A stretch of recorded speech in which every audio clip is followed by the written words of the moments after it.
Olá, meus amigos, muito bom dia. Sou o Dr. Antônio Martins Faria, sou contador, sou advogado, moro em Santa Cruz do Capibaribe. Hoje são 3 de setembro de 2024, 2025. Opa, 2024 não. Primeiro eu quero agradecer a Deus por estar vivo, e você, minha amiga, meu amigo, minha irmã, meu irmão, pelo seu like, seu dislike, pelos seus comentários. Muitíssimo obrigado, muitíssimo obrigado.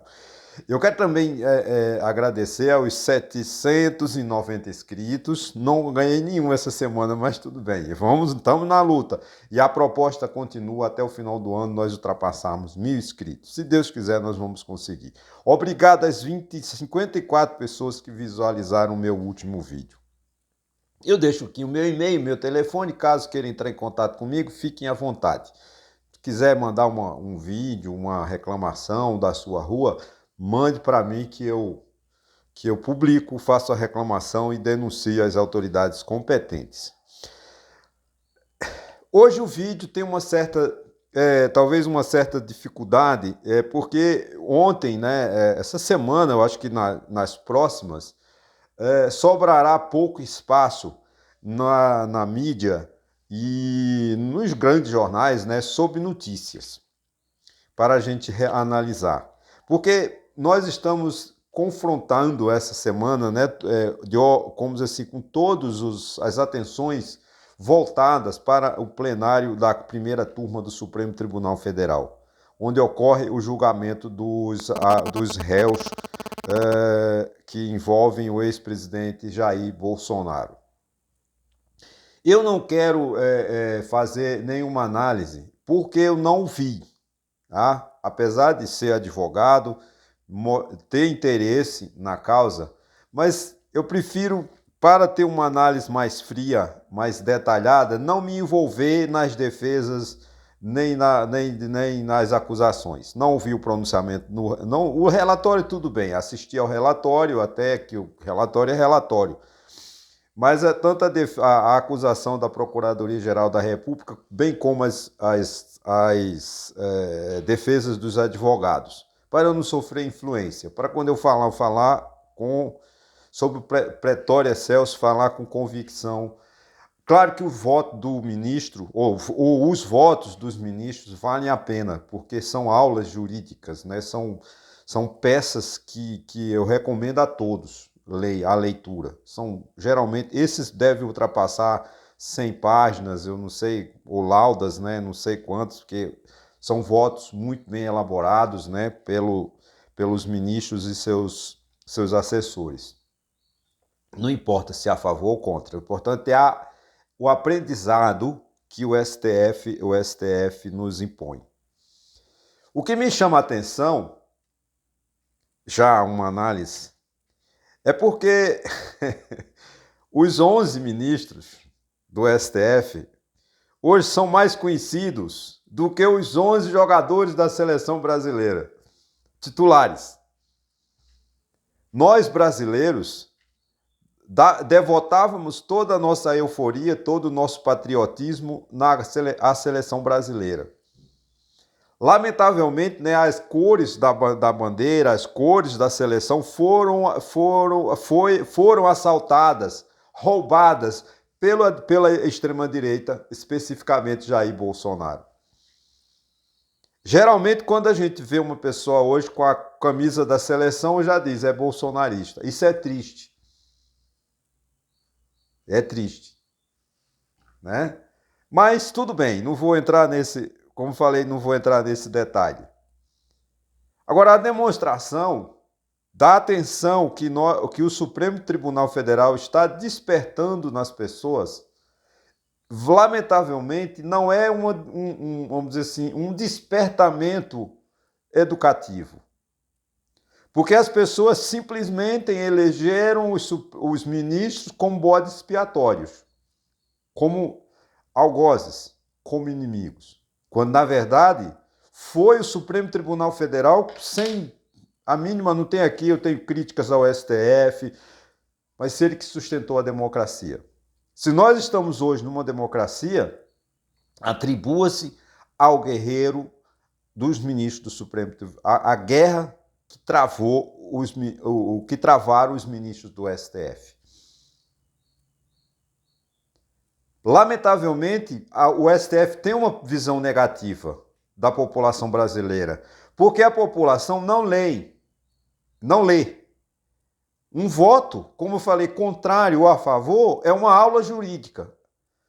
Eu queria que as pessoas tivessem o mesmo interesse em ler o voto do ministro, como mesmo tenho interesse agora de saber quem é o ministro, de criticar o ministro. De Alexandre de Moraes, o Alexandre de Moraes. O Alexandre de Moraes é um dos maiores constitucionalistas que nós temos no Brasil. Isso não é respeitado. Ninguém olha, porque ninguém lê um livro de... Né? O bolsonarista não lê. Quando lê, finge. Para não falar a verdade, mente, como é Jair Bolsonaro e seus asséculos. Claro que o PT também é mentiroso, o PP e tudo mais. Não tem um político que fale a verdade. Quase todos os políticos são mentirosos. Mas as instituições, é preciso que a gente a respeite. O Supremo Tribunal Federal merece o nosso respeito. O Congresso Nacional merece o nosso respeito, da mesma forma como o Palácio do Planalto, o presidente da República. O direito de crítica nós o temos. Agora é preciso que a gente respeite as instituições. Desmoralizar as instituições, como fez o senhor Jair Bolsonaro, é destruir a democracia. Hoje o Brasil dá exemplo de democracia. Porque o mundo inteiro está dizendo, a democracia mudou do norte para o sul da América. A referência à democracia era o Capitólio, era os Estados Unidos. Mas hoje a verdadeira democracia está no Brasil. Não sou eu que estou dizendo, é a imprensa internacional. As pessoas achavam que a imprensa internacional, os estados internacionais iam ficar contra o Brasil por causa desse processo envolvendo Jair Bolsonaro. Muito pelo contrário, a imprensa toda está dizendo que o Brasil está tendo democracia. Graças a Deus. E a gente precisa dessa análise, do respeito às instituições. O resultado que houver nesse julgamento é o resultado da Suprema Corte Brasileira. É a forma como ela interpretou as peças processuais, as provas que são para o juiz, as provas, gente, no processo, são para o convencimento do juiz. O advogado, a parte ou as partes, não tem nada com as provas. As provas é para o juiz. Se o juiz se convence que as provas foram suficientes para processar, para condenar ou para absolver, é a decisão final. E a decisão não é de Alexandre de Moraes. A decisão que sairá daqui a uma semana ou duas é uma decisão do colegiado, dos ministros do STF, da instituição Supremo Tribunal Federal. É isso que eu queria deixar claro nesses meus 8 a 10 minutos, para que as pessoas tenham uma convicção de que o respeito às instituições é fundamental para que uma democracia possa se estabelecer. Que bom que nós estamos sendo exemplos no mundo, né, como um país democrático. Que bom, graças a Deus. Vamos torcer por isso. Bom, gente, agora vamos falar de política também, mas num contexto mais político, vamos dizer assim, né? União Brasil e PP deixam o governo. Pois é, União Brasil era um partido do Bivar, aí se juntou com o PFL, é uma bagunça, né? É um partido da bagunça, mas tem lá, né? Esse União Brasil, que tem muita influência, o neto de Antônio Carlos Magalhães, na Bahia, tem o Ruenda lá, dos líderes também baiano, tem aqui em Pernambuco alguns deputados, como o Mendonça Filho, fazem parte desse processo, desses partidos. E esse partido está dizendo assim, anunciou que deixará o governo Lula. Ele ocupa, parece, 4 ministérios, fora os empregos de segundo e terceiro escalão, né, escalões. Assim impõe a todos os filiados que não ocupem cargos no governo, né? Essa é a decisão do PP, desde que não sejam indicados pelo presidente do Senado, o tal de Davi Alcolumbre, e pelo ex-presidente Arthur Lira. Quer dizer, sai, mas não sai, né? eles vão sair do governo, mas se for indicado por Arthur Lira ou por Davi Alcolumbre, esses podem permanecer, inclusive ministros. Quer dizer, é uma piada esse país, né?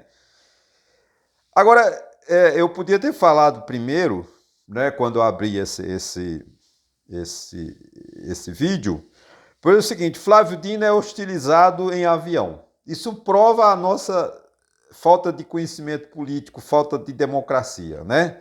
O ministro Flávio Dino foi agredido dentro de um avião quando se deslocava de São Luís do Maranhão para Brasília, né? Segundo informações, a mulher que o agrediu já entrou na aeronave gritando e apontando para os outros passageiros como uma espécie de fazer um linchamento do ministro. Isso é falta de educação. Essa mulher é uma grossa, é uma estúpida e tem que pagar por isso, tem que receber um processo e indenizar, porque ela desmoralizou com palavras ofensivas ao ministro de Estado. O ministro estava quieto lá na sua cadeira, lendo o seu processo ou lendo o seu zap, né, e ela entrou agredindo. Isso é uma falta de educação, né, gente? Porque eu acho que eu tenho divergências gravíssimas, né? Por exemplo, eu não gosto de José Dirceu. Acho ele uma expressão intelectual de muito respeito, né? Mas eu não gosto da atitude dele. Eu acho ele uma pessoa arrogante. Pode ser que eu o conhecesse, se eu o conhecesse pessoalmente, eu mudasse de opinião. Mas eu estava, um exemplo, como é você abrir o coração para ouvir todas as partes. Eu estava em Brasília, no Sebo, e achei um livro de José Dirceu. Comprei e li. Não gostei do livro, ele fala muita mentira, mas tudo bem. Mas eu respeito José Dirceu. Eu não gosto, por exemplo, eu teria a honra, né? Seria, por exemplo, eu não gostava de Brizola. Né? Mudei de opinião, mas eu não gostava de Brizola, mas eu ficaria muito feliz se eu encontrasse com o Brizola e ouvisse o discurso dele, a conversa, porque tenho certeza que era rica. Assim como em 5 minutos eu conversei com o Fernando Henrique Cardoso, sou apaixonado por ele. Tive a chance, quando o senador Fernando Henrique Cardoso, né, não é com o presidente, era senador, ele foi tão educado comigo, ele e a esposa dele, tão educado, que eu me apaixonei. E aprendi com Antônio Carlos Magalhães, que dizia que para você odiar ou amar Fernando Henrique Cardoso, você precisava de conversar com ele 5 minutos. E o Antônio Carlos Magalhães tinha verdade. Então é fundamental que você converse e você aceite as opiniões divergentes.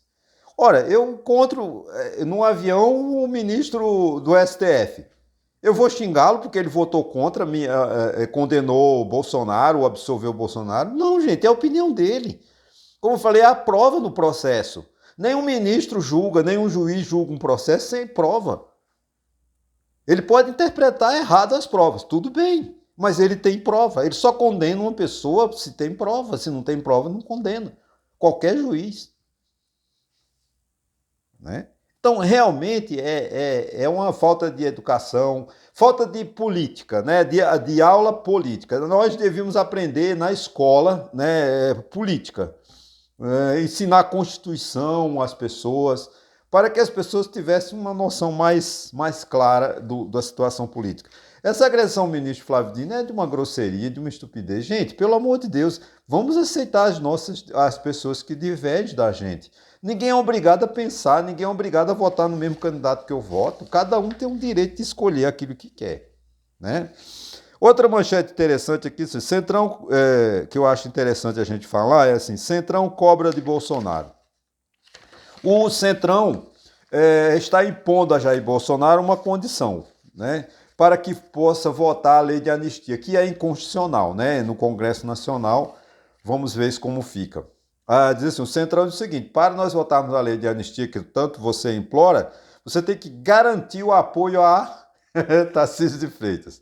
Aí como é que fica o filho 013, que diz que quer ser candidato? Bolsonaro vai deixar de apoiar o filho para apoiar Tarcísio de Freitas? Não sei, vamos ver onde é que o Bolsonaro fica, né? O Tarcísio de Freitas, como você sabe, é golpista, eu já falei várias vezes, né? E ela afirmou ontem, a segunda editorial do Estadão de hoje, que não confia na justiça. Gente, pelo amor de Deus, como é que um governador do maior estado do país se propõe a ser presidente da República não confia na justiça? Ele vai confiar em quê? Ora, se você, se você não confia na justiça, para que você vai governar um país? Vira bagunça, anarquia.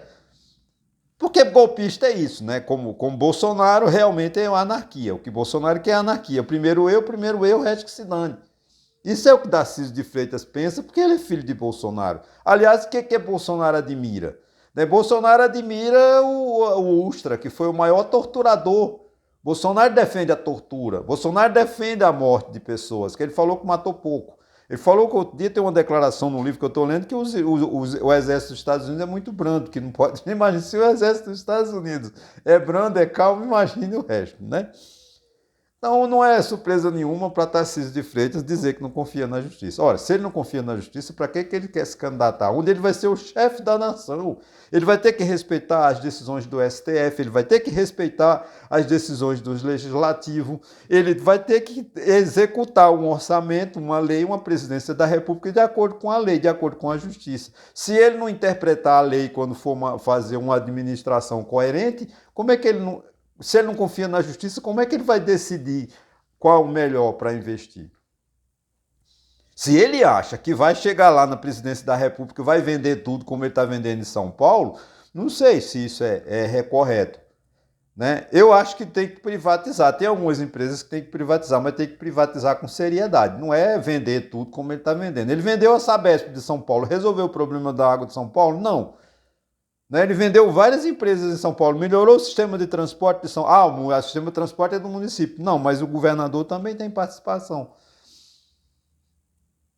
Ele não está fazendo. A segurança pública de São Paulo está funcionando, mesmo ele não confiando na justiça. Não, o secretário de justiça dele é tão bom que foi expulso da PM porque matava demais. Eu nunca vi. O cara é secretário de justiça, de segurança pública de São Paulo. Foi expulso da polícia porque era muito matador. É isso que é Tarcísio de Freitas.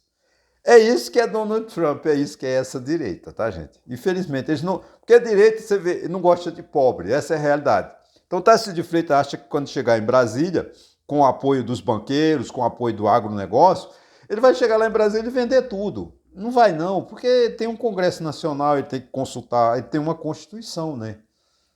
Ele tem que respeitar lá o artigo 173 da Constituição, ele tem que respeitar o artigo 5º, ele tem que respeitar o artigo 3º, ele tem que ir lá no artigo 14, o artigo 60. Se ele não confia, se ele acha que o artigo 60 da Constituição não vale nada, que é onde garante a nossa democracia, né, onde dá um sustentáculo para que nossa Constituição não seja jogada no lixo, como é o desejo da elite, que não gosta de pobre, porque a Constituição é uma Constituição social. Isso na iniciativa privada, para a iniciativa privada não importa.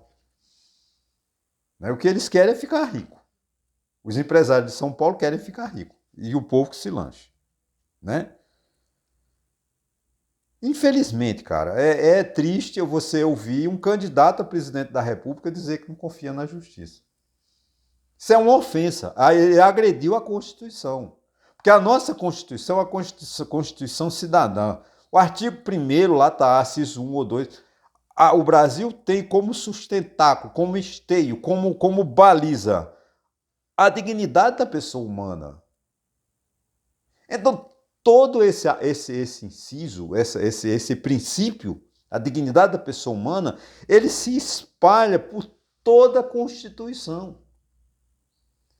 Toda decisão governamental, seja do município, do Estado, da União, tem que ser baseada na Constituição, no princípio da dignidade da pessoa humana. Ora, se ele não acredita na justiça, ele vai acreditar em quê? Ele não pode administrar. Porque o ser humano, para ele, não existe. Ele vai administrar o quê? Patrimônio, mas patrimônio sem gente serve para quê? Para que o prédio da Fiesp lá sem gente? Que é a dona do mundo, né? A Fiesp já foi uma fundação, uma autarquia que mandava no Brasil. Não sei se ainda manda, né? Mas ela está meio enfraquecida. Agora o que manda no Brasil são os banqueiros mesmo, né? Que são os donos do capital. Tira o povo da Fiesp, fica o quê? Fica um prédio. Vai sobrar o quê para Tarcísio de Freitas? Ele vai vender tudo. Aí depois ele vai fazer o quê como presidente da República? Mas ele não confia na justiça. Ele pode fazer tudo, né? Tudo, porque ele não confia na justiça. Então, para ele, justiça não existe. Isso é um péssimo, vamos dizer assim, posição, uma péssima ideia de um homem que se candidata à presidência da República. Mesmo que ele não acreditasse, ele deveria crer, porque ele vai governar fazendo justiça. O que é governar? É distribuir o patrimônio da melhor maneira possível para todos os brasileiros. O que é o orçamento público? Por que o orçamento público é tão importante? Porque é através do orçamento que ele vai gerenciar, onde ele vai investir na educação, na saúde, no esgoto, no saneamento básico, vai fazer justiça, vai distribuir, vai melhorar, distribuir a riqueza, a renda, melhorar a distribuição de renda, é o fazer justiça. Se ele não acredita, para que ele se candidata? É melhor ele ficar em casa, terminar o governo e ir para casa, ou ir para a iniciativa privada, menos para ser político, ele não é político. Um político que se diz que não acredita na justiça não tem valor nenhum. Ele tem que crer na justiça, porque ele vai fazer justiça como ele está fazendo justiça em São Paulo, quando está distribuindo os bens de São Paulo, para a população do estado de São Paulo viver em condições melhores. Isso é justiça. Mas ele diz que não acredita nela, então fica difícil. Está contraditório com o nosso amigo Tarcísio. Vamos lá, os juros caem em maio de 2026. Segundo um diretor de um grande banco brasileiro, a Selic começará a baixar somente em maio do ano que vem. Mesmo a economia dando sinais de não está crescendo. A palavra engasgou. Mesmo a economia mostrando que não está mais com a pujança, com a tendência de crescimento. Houve uma reduzida agora no PIB, segundo o IBGE divulgou ontem. O mercado acredita que só ano que vem é que essa economia sinalizará, né, que a inflação mais baixa. Tomara que ela baixe. Esse ano nós não estamos na meta, que é até 4,5%, ela está em 5% e alguma coisa, né? Uma notícia boa que é sinal da economia crescendo, que cresce a produção de papelão. Quando é um sinal da economia, é o seguinte, quando a indústria de papelão cresce, é porque a indústria está produzindo, tem perspectiva de venda e compra as caixas para empacotar os produtos. Então, isso é um bom sinal na economia, né? Segundo a pesquisa, né? A produção de papelão em julho desse ano aumentou 1,5% em relação ao mesmo período do ano passado, né? Como eu falei, significa que as vendas de final de ano, Natal, serão bem melhores. Tomara, né? Para gerar emprego para as pessoas, né? Esses empregos temporários são muito importantes para a população do Brasil, né? E que o mundo se acautele.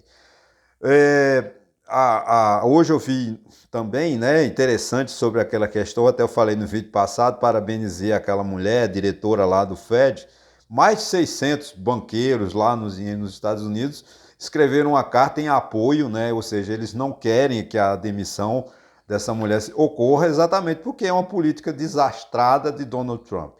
Ontem também o governo Trump parece que afundou um barco venezuelano dizendo ele que estava cheio de drogas. Acho que você afundar um barco e dizer que está cheio de droga realmente é muita cara de pau, porque ninguém sabe se realmente tinha droga naquele barco. Acho que cabia a Marinha Americana apreender o barco e realmente verificar se tem. Aí depois afundar, depois queimar, tudo bem. Agora, afundar e dizer que só afundou o barco porque estava cheio de droga é muita prepotência do governo Donald Trump, e essa questão do governo americano atacando a América Latina, principalmente o Brasil, né, é um desastre. Nós temos muita preocupação.